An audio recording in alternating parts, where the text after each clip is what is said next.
Since Christian McCaffrey came back, the San Francisco 49ers running game has been notably different, and not exactly in a good way. A few moments ago, Kyle Shanahan confirmed exactly what me and many other folks, several of you in the comments, suspected about this run game. And I can't wait to see what you guys think about this one, because I think it's kind of crazy. I'm Nate. I make daily 49ers content. Please subscribe if that's what you're looking for. But what is up with Kyle Shanahan hardly handing the ball off to J.P. Mason and Isaac Guerendo? J.P. Mason, who was a top 5 back the first half of the season, what's up with a running game that has statistically dropped drastically since CMC came back? I had a suspicion about this, as many of you did as well. Here's what Kyle Shanahan just said a few minutes ago in the presser. A lot of stuff in today's presser about Christian McCaffrey. Give this one a listen. No, I just think, even when Mason was going a ton, we didn't get Isaac a lot, So, we're not just a big 3-man rotation team, especially when you have a solidified starter. We're not trying to get Christian off the field more. We want to keep him fresh and keep him at his best, but Christian's also a guy who gets better as he goes. Okay, so we're going to pause there real quick, because that is exactly what I've said and many of you have said in the comments. This is Kyle Shanahan's way of doing business. This is how the 49ers under Kyle Shanahan's offensive scheme will always play. And we kind of wondered that when we were coming in to the game against the Tampa Bay Buccaneers after the bye week. Everybody was talking about, is Christian McCaffrey going to split reps? Are they going to limit his reps? He said, we're going to try to limit his reps. Something like that. But he used the word try. And I told you right then and there, and I'm sure you're with me. That tells you everything you need to know about what Kyle Shanahan plans to do with CMC. His plan is to play him as much as possible. This is the way that he schemes, okay? The 49ers running game, this season at least, is not ever going to be a split carry situation like Jahmyr Gibbs and David Montgomery. It's not going to be that kind of system. It is only going to be bell cow and a few other reps for these other guys if they get lucky, basically, right? That's how it's going to go. Now, you can let me know in the comments how you feel about that. You can let me know if you think that that's good or bad or whatever. I'm not saying whether it's good or bad, but I am saying it's kind of crazy, because you have a running back who was incredibly efficient in the first half of the season. And yes, when Jordan Mason's shoulder got busted up, he didn't run the same way. He didn't stand as tall. And, he was leaning a little bit more than he normally would, and that definitely affected his efficiency. But since he's come back, since Christian McCaffrey's come back and Mason's been back in the lineup, when he's been given the ball, I feel he's done a pretty darn good job. So I'm going to let Kyle continue on here, because I think he says a lot of insightful things about Christian McCaffrey. And I'm going to say, full disclosure, I don't think that all of this is bad. I think there is a good side to this too that I want to get to, but we have to at least just wrestle with the reality. He's finally, he's just come out and said it. This is how it's going to be. We're never going to be a team that, at least not this season, where we're splitting carries for guys like Jordan Mason and Isaac Guerendo. It is always going to be a very high volume for Christian McCaffrey, as much as he can handle, essentially. Let me let Kyle Shanahan go on here and say some more about Christian McCaffrey. There's a lot here to break down and discuss, and I think the press conference is actually still going right now as I record this, but Kyle's part is done, and I think it's fascinating. Give this some more listen. He's a guy who feels a lot more comfortable being out there. I also don't think the way these games have gone, we didn't run the ball much last week at all in general. So not many people, I think we got 14 runs. So when that's the case, you're not going on long drives. You only have 13 plays or 14 plays in the whole first half, with one of them being close to a 2-minute drive, the others being 4 and out. It's just not going to work out that way. Have you talked to him in terms of just how he's feeling? If he feels like he's kind of has the same steps that he had in past years? And that first game looked like the second effort that he usually plays with was there. There just wasn't room to run. Yeah, I think. We haven't played that well these last 2 weeks, or we haven't got the running game going these last 2 weeks. Thought it was better versus Tampa. We just didn't get a big one. But the speculation on Christian, I think, is a little bit unfair to him. Christian's playing very well. He's playing his ass off. But to think a guy who misses an entire offseason is just going to be the exact same the day he gets back would be unfair to any player in the world, I feel like. I mean, well, hold on now. I'm going to let him continue on, but he just said something kind of crazy there, did he not? Expecting him to be, a great running back right now after all of the time he's had off would be crazy. So then I'd ask you the question, Kyle, and I'm just being critical here, but, if you believe that to be the case and you thought that was going to be the case, then why haven't you split the carries more? Why haven't you give Jordan Mason more of a run and given Christian McCaffrey more of a ramping up period in actual gameplay? Because in my mind, if that's the way you really feel, that he's not going to go out there and be the OPOY player that we had last season, he's not going to have that rhythm, and you're going to have to play him into rhythm. Can you play him into rhythm while not completely constricting your run game in those first couple weeks? Fair question, right? It seems fair to me. Let's let Kyle continue, though. There's more there. Whoops. There we go. And guys who miss off seasons and miss training camp, usually it takes them a little bit of time at the beginning of the year to get back into how they were the year before, let alone missing half the season also on top of that. So I think Christian's doing a hell of a job, but to just think him coming back in week 8 with not being able to do anything for the last 9 months or whatever it is, and to think he's just going to be in MVP form is a very unrealistic expectation. And I'm just going to say, on behalf of the fan base, I don't think anybody expects Christian McCaffrey to be in MVP form. At least that's not what I'm expecting out of him. But I would expect him to be a little more productive. And I'm not saying, that sounds harsh. I'm not saying Christian McCaffrey, I'm blaming Christian McCaffrey for all of this. I'm saying you've got a back who's running the ball well. You have a second back, well, third back really, who has also had moments this season where he's looked pretty impressive. And you drafted him. So why not give him a shot out there? Why not give these guys a shot and give Christian McCaffrey more time to get back to his level?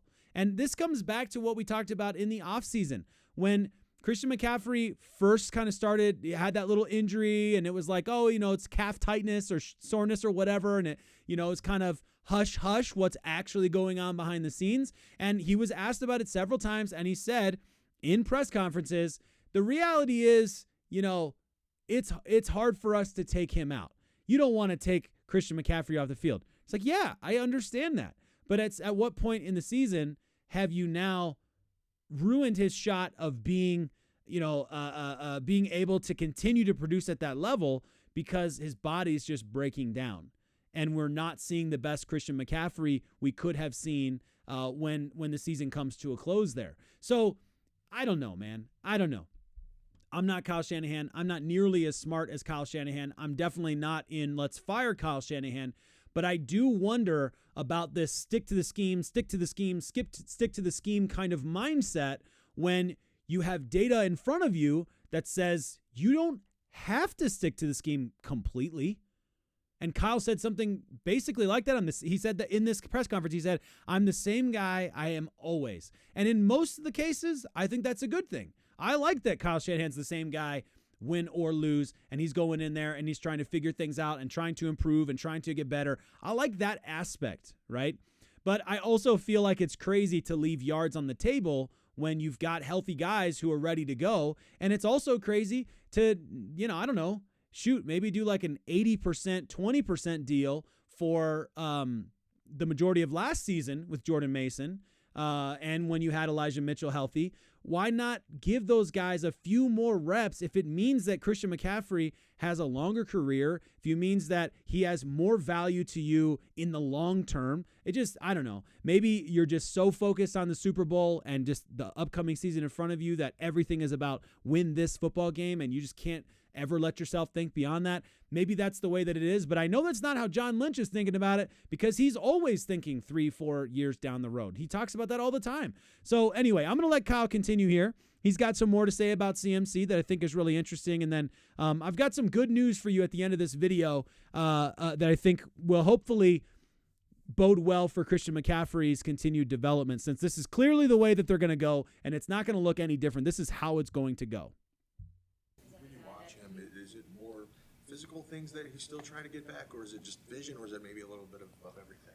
I think he looks real good. I think he's playing very well. I don't think he's had a bunch of clean lanes. I think he had a couple versus, when I say a couple, I actually mean 2 versus Tampa. And if he hits those 2, which maybe is just half a step off just with seeing it, but you hit those 2 and it'll completely change yards per carry, which will look better from an outside perspective, but it won't change anything in actually what's happening. So to sit here and talk like he's struggling, I'm not going to do that at all. But for us to be disappointed that he's not exactly how he was or just right in MVP form, that'd be unfair with any player. Pretty matter-of-fact and direct approach in times when you're winning. I'm curious, do you think... I'm going to skip this part because then there's another question he answers later on that I think is really good. Seems like a guy that takes maybe his lack of production very personally. He sat in his locker for about 15 minutes after the game on Sunday. And do you have to talk to him and make sure that he's okay mentally? And that's what makes Christian great. I mean, Christian, I've told you guys, he's a psycho in the best way possible. I mean, Christian had a fumble there at the end of the game. No matter what I say to him, he's not going to forgive himself for a fumble for probably the rest of his life. He'll still be mad at himself for that. That's just how he rolls. That's his mindset and everything. I mean, you can used to see him in OTAs if he drops a ball and how he acts after that, and apologizing to us later in the day for a dropped ball in OTAs on period 1. So, that's what makes him great, and it means a lot to him. All right, we'll pause there. So that's what made Christian McCaffrey great, and you know what? That's good because he's going to continue to get every rep. That's clearly how it's going to play out for Kyle Shanahan in this offense. Christian McCaffrey is going to be out there 95% of the time, if not more, and that's just the way it's going to be. So if we reconcile with that, if we accept that reality, and that's what's going to be the case, this is how it's going to go for Christian McCaffrey, and we hope, knock on wood, that he doesn't get run into the ground this season. Hopefully he gets a nice run out. The best case scenario then for the 49ers, if he's going to play constantly, is that we get our old Christian back. And we're going to find out. We're fixing to find out, as they say, whether or not CMC is going to get back to his old self, because he's going to get the reps until it happens or doesn't. I don't know. He's going to get the reps either way. That's just the way that it's going to go. Until he gets injured, knock on wood, or until he starts developing at that level. He's going to continue to get his opportunity. And you respect it a little bit because he is that incredible. He is that great of a player. He is the kind of guy that after a loss is going to sit there for 15 minutes and stare off into the distance. And that's good. I'll take that. I'll take that from Christian McCaffrey because I know every single time Christian gets in the game, he's going to give his best. And what we can hope is that his best is going to continue to get better and get back to what we know and love Christian McCaffrey to be, that game breaker guy. Now, I told you there's some good news. I do want to share that good news. And that good news is if Christian McCaffrey, with the right mentality, with the right attitude, always going to give it 100%, is also going to get all of the reps in the world that he needs to find his way back to form this weekend. This weekend against the Buffalo Bills, most likely going to be a snowy game. This is going to be an opportunity for ground game to rule. And you know what? There is a bright side on this argument. I'm going to show you some stats here on defensive team stats, against the run, okay? So rushing stats, defensively speaking, yards per carry. So this is one where you want the lowest number possible, okay? If it's your defense, okay? This is the yards per carry allowed for a defense. Look for Buffalo Bills on there and keep looking for them because they're way down at the bottom, okay? Now, I want to give a caveat here that their rushing defense, if you look at who they're surrounded by, especially, their rushing defense is pretty stout when it comes to the touchdowns. When you get in the red zone, they're stopping. They don't allow a lot of rushing TDs in the red zone. 6 this season compared to the people they're surrounded by. That's pretty impressive, with an exception to the Chargers, who are also in a similar boat in terms of impressive. But the number of yards they allow in the middle of the field, in general, overall, allowing 4.8 yards per carry. That is something that the 49ers are going to be licking their chops on. And Christian McCaffrey, as he's watching film this week, as he's getting hyped up and ready to go for this game and really try to find his stride, the offensive line, as they're preparing for this game and they're thinking about running lanes, there's going to be an opportunity here for the 49ers. there will be an opportunity. If there ever was one, it's going to happen here, especially if it's a dirty, ugly game where you've got snow and all that, harder to tackle guys, all that good stuff. You're going to take that one for the 49ers and hope that Christian McCaffrey can find his form against the defense that has, at times this season, really struggled to stop the run, at least in terms of total yardage, okay? I know that we're talking about kind of a niche statistic there, but this many games into the season, I don't think niche statistics are nearly as niche as they are at the beginning of the season. I feel like you're starting to see a big enough amount of data to say there's actually something there. We'll have to wait and see how it actually plays out. The Buffalo Bills are going to be an incredibly difficult team to beat. I'm not going into this game saying win this game or it's all over, because it's an AFC team. You have the other reality that they're probably top 3 in the NFL right now. You have another reality that your offense might not have Brock Purdy. You have another reality that your offense might not have Trent Williams. The defense might not have Nick Bosa. There's a lot of other things going on that you're going to have to deal with. But if you can get the running game going, that will open up a lot in the field. Add to that, you're playing against a very good, but you're playing against a zone defense that Kyle Shanahan tends to know how to scheme against pretty well. So I think there's some good opportunities here. Again, not for go out there and win this football game. Obviously, I'd love that, and we'll be cheering for it, as we always do. But I think in terms of getting things right, getting your team back in a rhythm to end this season where, one, you're either making a playoff run, and it's going to happen, or two, you are ending the season showing what next season's going to be like. Showing that this team can figure it out. Showing that this team can overcome injuries. Showing that this team can find a way to win tough games. That's what we want to see. And I've said it a million times. I'll say it again. I would just love to have one great game where all 3 phases, all 4 quarters look good. That would be fantastic, wouldn't it? You know, that would be nice. Listen, I'm excited about this game coming up. I'm excited for football tomorrow. You know, lots of football. Well, some of the games kind of suck, but I'm excited to watch football tomorrow because there's nothing like Thanksgiving and football. It's just going to be a fantastic day. Happy Thanksgiving to all of you. And you know what? We'll see what happens this weekend. Sunday night game under the lights. It's going to be a massive opportunity for the 49ers to go out there and prove that they are still a great football team. And it's probably going to be the hardest game of the entire season. If you look at everything, look at a paper, look at how Green Bay played, look at Kansas City when they played us.